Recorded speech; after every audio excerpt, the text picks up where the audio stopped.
Assalamu alaikum and hi friends. Welcome to my kitchen by Fasa. எல்லாரும் நலமா இருப்பீங்கன்னு நினைக்கிறேன். இன்னொரு vlogல எல்லாரையும் சந்திக்கிறதுல சந்தோஷம்.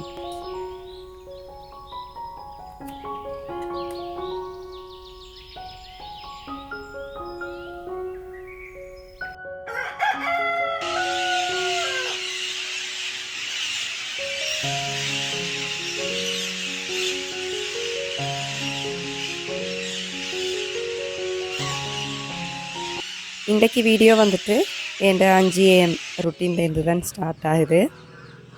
சூட்டுக்கு தொண்டை கொஞ்சம் கம்மின மாதிரி இருக்குது, அப்போ கொஞ்சம் அட்ஜஸ்ட் பண்ணிக்கோங்க. காலையில் எலும்பி தொழுதுட்டு கொஞ்சம் ஓதிட்டு லஞ்ச் செய்யணும், ஹஸ்பண்டுக்கு பேக் பண்ணி கொடுக்குறதுக்கு. அதுக்கப்புறம் காலை உணவு செய்யணும்.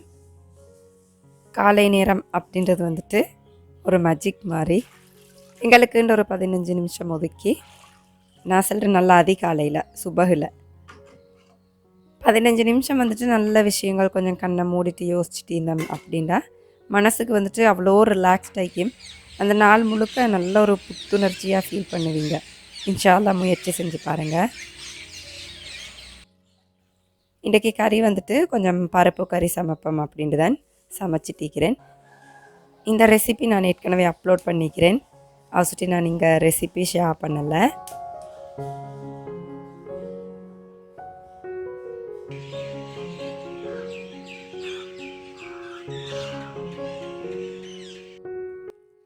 இன்றைக்கி காலை சாப்பாடு கொஞ்சம் இடியாப்பம் செய்வோம் அப்படின்ட்டு தான் கிளறிட்டிக்கிறேன். இது வந்துட்டு நான் வீட்டிலே செஞ்ச இடியாப்பமா. இதுக்கு வந்துட்டு கொஞ்சம் சூடான தண்ணி ஊற்றி தான் இப்படி நல்லா மிக்ஸ் பண்ணி எடுக்கணும். அப்போ தான் இடியாப்பம் வந்துட்டு நல்லா சாஃப்டாக வரும். பருப்பு கறிக்கு இடியாப்பம் நல்லைக்கும் அப்படின்ட்டு தான் இடியாப்பம் செய்வோம் அப்படின்னு நினச்சேன்.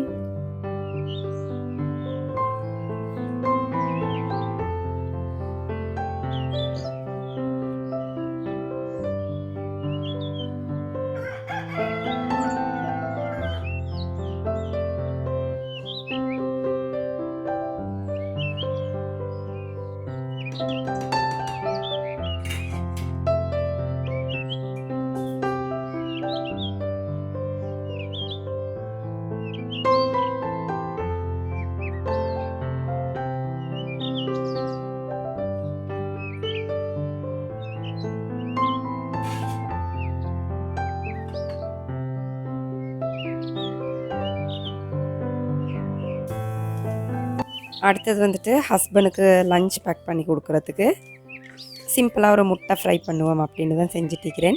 இது ஒன்றும் இல்லை, கொஞ்சம் வெங்காயம் கூடுதலாக சேர்த்துக்கோங்க. அதோட தக்காளிக்காய், கருவேப்பிலை, ரம்பை, பச்சை கொச்சிக்காய், உப்பு, மிளகுத்தூள், கொஞ்சம் கட்டர்த்தூள், துண்டு மிளகாய் அப்படின்னு சொல்லுவோம் இல்லையா, எல்லாத்தையும் போட்டு லேசாக வதக்கி விட்டதுக்கு அப்புறம் முட்டை உங்களுக்கு தேவையான அளவு உடச்சி ஊற்றிட்டு லேசான ஒரு கோல்டன் ப்ரௌனாக கீழே வரக்கலாம், மற்ற பக்கம் திருப்பி போட்டு நல்லா வேக வச்சு எடுத்துடணும். முட்டையோட ஊற்றினதுக்கு அப்புறம் நெருப்பை வந்துட்டு நல்லா குறைவாக வச்சிடணும். இந்த எக் ஃப்ரை வந்துட்டு சிம்பிளாக வைக்கிறதோட டேஸ்ட் வந்துட்டு வேறு லெவல்லைக்கும். இன்ஷா அல்லாஹ் கட்டாயம் முயற்சி செஞ்சு பாருங்கள். அதோட இஞ்சி துண்டுண்டை தட்டி போட்டு பாலையும் காய்ச்சி வச்சிட்டோம் அப்படின்னா டீ ஊற்றிலும்.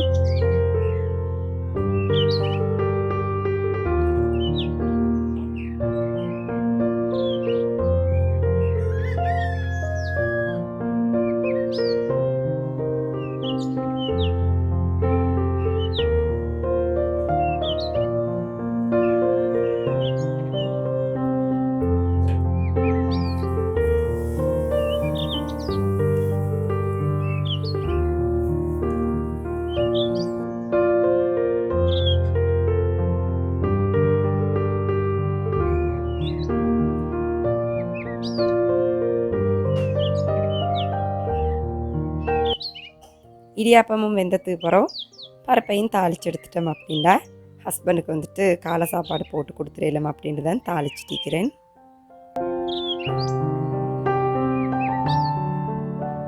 மகன் வந்துட்டு எப்போவுமே காலையில் எழும்பிடுவாங்க.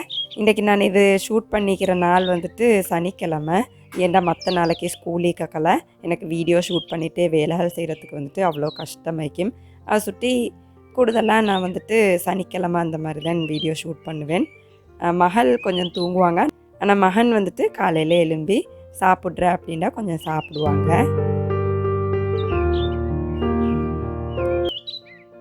அடுத்தது ஹஸ்பண்டுக்கு லஞ்சுக்கு செஞ்சு கொடுக்குறதுக்கு கொஞ்சம் கொட்டுக்கொலை பறிச்சிட்டிக்கிறேன்.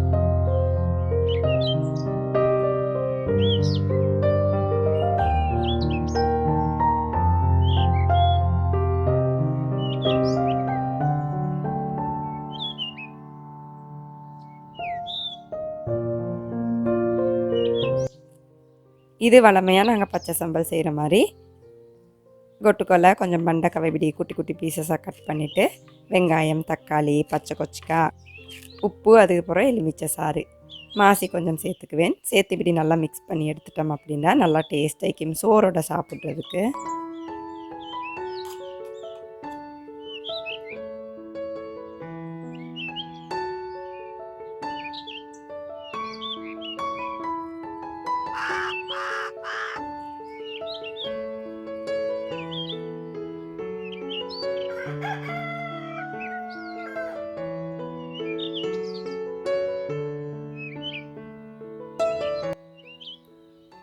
அப்படியே லஞ்ச் ரெடி ஆனதுக்கு அப்புறம் ஹஸ்பண்டை லஞ்ச் பாக்ஸை தான் பேக் பண்ணிட்டிருக்கிறேன். இன்றைக்கி ஹஸ்பண்டுக்கு லஞ்ச் வந்துட்டு பருப்பு கறி, அப்புறம் நாங்கள் செஞ்ச அந்த பச்சை சம்பலோட இந்த சிம்பிளான எக் ஃப்ரை. ஹஸ்பண்டுக்கு வந்துட்டு சோறோட தக்காளி சாப்பிட விருப்பம். தக்காளி ஒரு துண்டு எப்போவுமே இப்படி நான் சேர்த்துக்குவேன்.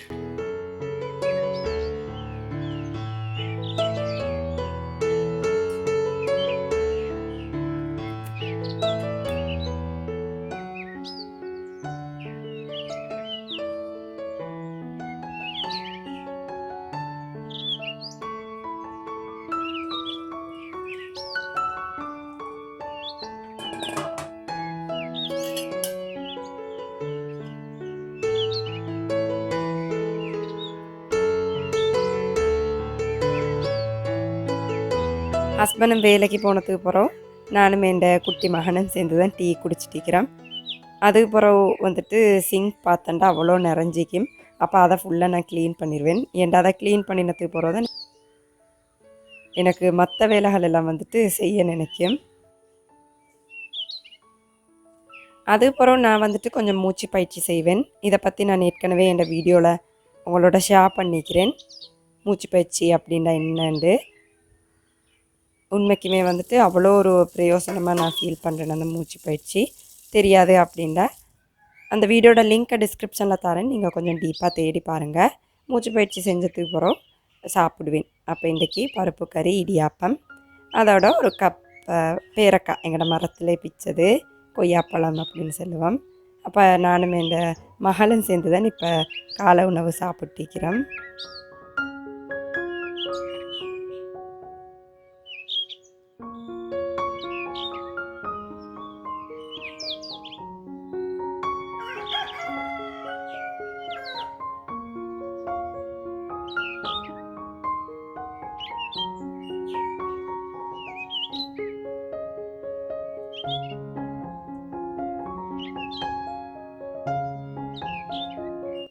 எந்த விதமான ப்ரிசர்வேட்டிவ்ஸ் இல்லாமல் சுத்தமாக கழுவி வீட்டிலே அரைச்ச ஸ்ரீலங்கன் சரக்கு தூள். ஆர்டருக்கு டிஸ்கிரிப்ஷனில் எல்லா டீட்டெயிலும் தந்திப்பேன், வேணுமெண்டா உங்களுக்கு ஆர்டர் பண்ணிக்கலாம். நிறைய பேர் வந்துட்டு என் கார்டனை சுற்றி காட்ட சொல்லி கேட்குறீங்க. அப்போ நான் இந்த மந்த் என்னென்ன நாட்டிக்கிறேன் அப்படின்னு உங்களோட ஷேர் பண்ணிக்கிறேன். அப்போ நீங்கள் தோட்டம் செய்கிறீங்க அப்படின்னா உங்களுக்கு யூஸ்ஃபுல்லாகிக்கும் அப்படின்னு நினைக்கிறேன்.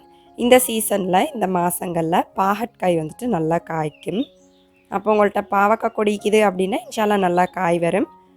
15 நாளுக்கு ஒருக்கா ஒரு இயற்கை உரம் அந்த மாதிரி போட்டு பூச்சிகள் வராமல் கொஞ்சம் பாதுகாத்துட்டு வந்தீங்க அப்படின்னா இன்ஷால்லா நல்லா பாவக்காய் கிடைக்கும். இந்த ஒரு கொடியில் நாங்கள் இப்போ நிறைய பாவக்காய் கறி சாப்பிட்டிக்கிறோம். இன்னமும் கொடி போட்டிக்கிறேன், அது வளர்ந்து வருது. அதோட கத்திரிக்காய் இந்த சீசன்லேயும் காய்க்கும். ஆனால் இந்த மாதங்களில் இன்ஷால்லா நிறையவே காய்க்கும். அப்போ உங்களுக்கு கத்திரிக்காய் நாட்டிக்கலும் எந்த செடி நாட்டுறீங்க அப்படின்னாலும் இலக்கி கீழே எந்த நாளும் மாதிரி செக் பண்ணி பார்த்துட்டே இருக்கணும். ஏண்டா புழுக்கள் அந்த மாதிரியெல்லாம் வந்துட்டு இலக்கி கீழேந்து தான் வளர ஸ்டார்ட் ஆகும். அப்போ நீங்கள் அந்த இலையை முதலாவதே அகற்றிட்டீங்க அப்படின்னா பெரும்பாலும் இந்த பூச்சி தாக்கங்கள் இருந்து உங்களோட தோட்டத்தை பாதுகாத்துக்கலும்.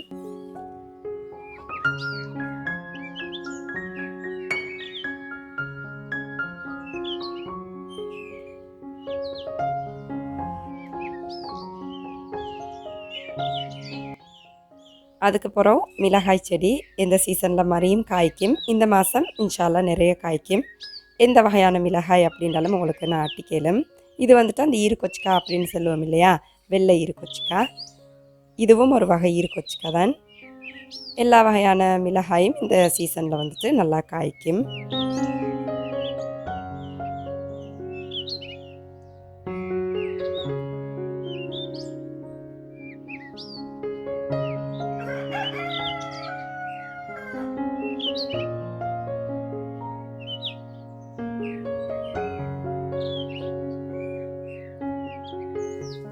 தோட்டம் வந்துட்டு சிறுசோ பெருசோ எப்படி இருந்தாலும் எந்த நாளுமான உங்களோட கவனிப்போ அந்த தோட்டத்துக்கு வந்துட்டு மிச்சம் முக்கியம். அப்போ தானே ஒரு ஆரோக்கியமான தோட்டத்தை உங்களுக்கு வளர்த்தெடுக்கலும். நிறைய பேர் எனக்கு கமெண்ட் பண்ணி கேட்குறீங்க, என் தோட்டத்தில் வந்துட்டு பூச்சி தாக்கம் மிக்குது, எவ்வளோ நல்லா வந்துட்டு அதுக்கப்புறம் பூச்சி சாப்பிட்றது அந்த மாதிரியெல்லாம். அப்போ நீங்கள் தான் வந்துட்டு அவதானிக்கணும் உங்களோட தோட்டத்தை. அதுக்கு நல்ல உரமாக இயற்கை உரமாக கொடுத்தீங்க அப்படின்னா மனுஷன் மாதிரி தான். நாங்கள் நல்ல சாப்பாடு சாப்பிட்டா ஆரோக்கியமாக இருப்போம் இல்லையா, அதை மாதிரி அதுவும் நல்ல சாப்பாடு சாப்பிட்டுச்சு அப்படின்னா நோய் தாக்கங்களை எதிர்த்து போராடக்கூடிய அந்த நோய் எதிர்ப்பு சக்தி வந்துட்டு அதுக்கு வந்துடும். அப்போ 15 நாளுக்கு ஒருக்க மாதிரி இன்ஷால்லா நல்ல ஒரு இயற்கை உரம் போட்டுகிட்டே வரணும். அடுத்தது முக்கியமாக இந்த கோடையில் நல்லா முருங்கைக்காய் காய்க்கும். என்ன மரம் பார்த்தீங்கன்னா இப்போ தான் பிஞ்சு பிடிக்க ஸ்டார்ட் ஆகிக்குது.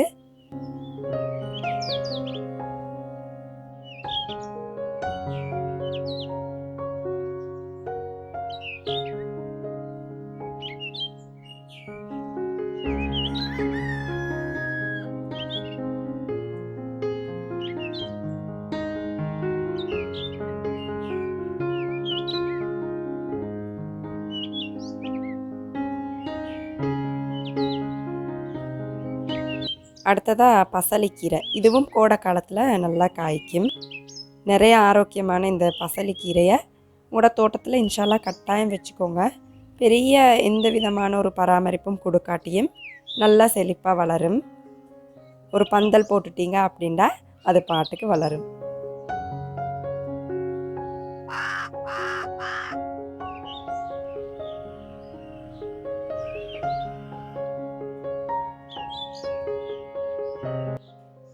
அடுத்தது வெண்டிக்காய், பண்டக்காய் அப்படின்னு சொல்லுவோம் இல்லையா, இதுவும் இந்த சீசனில் வளரும். பொதுவாக இந்த மரக்கறி, கத்திரிக்காய், தக்காளி, மிளகாய் இதெல்லாம் வந்துட்டு இந்த சீசன்லேயும் வரும். இந்த கோடை காலத்தில் வந்து இதில் காய்க்கிறது வந்துட்டு கொஞ்சம் கூடுதலாகிக்குது. அதை சுட்டி தான் இந்த விஷயங்களை உங்களோட ஷேர் பண்ணுவோம் அப்படின்னு நினச்சேன். முக்கியமாக இந்த திப்புட்டுக்காய், சுண்டக்காய் அப்படின்னு சொல்லுவோம் இல்லையா, இது கோடையில் வந்துட்டு மாஷாலாண்டு அவ்வளோ காய்க்கும். ஒரு மரம் இருந்துச்சு அப்படின்னா கூட நல்லா காய்ச்சிச்சின்னா நிறைய திப்புட்டுக்காய் உங்களுக்கு பிக்கலும். அதோட ஒரு மரம் வந்துட்டு நிறைய கண்டு போடும். அப்போ உங்களுக்கு அதை எடுத்து அப்படியே நாட்டிக்கலும்.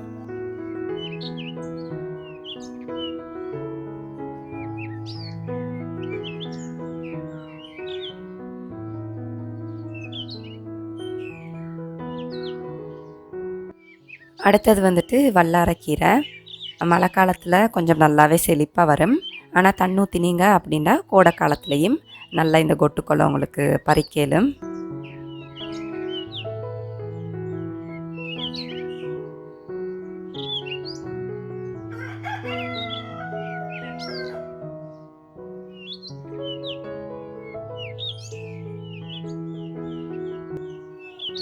அப்போ இந்த குரலையும் சகிச்சுட்டு இவ்வளோ நேரம் வீடியோ பார்த்ததுக்கு மிச்சம் நன்றி.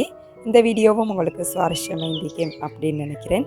அளவாக சாப்பிடுங்க, இந்த அளவில் ஆரோக்கியத்தை அதிகமாக சேர்த்துருங்க. வாழ்க வளமுடன். தேங்க்ஸ் ஃபார் வாட்சிங்.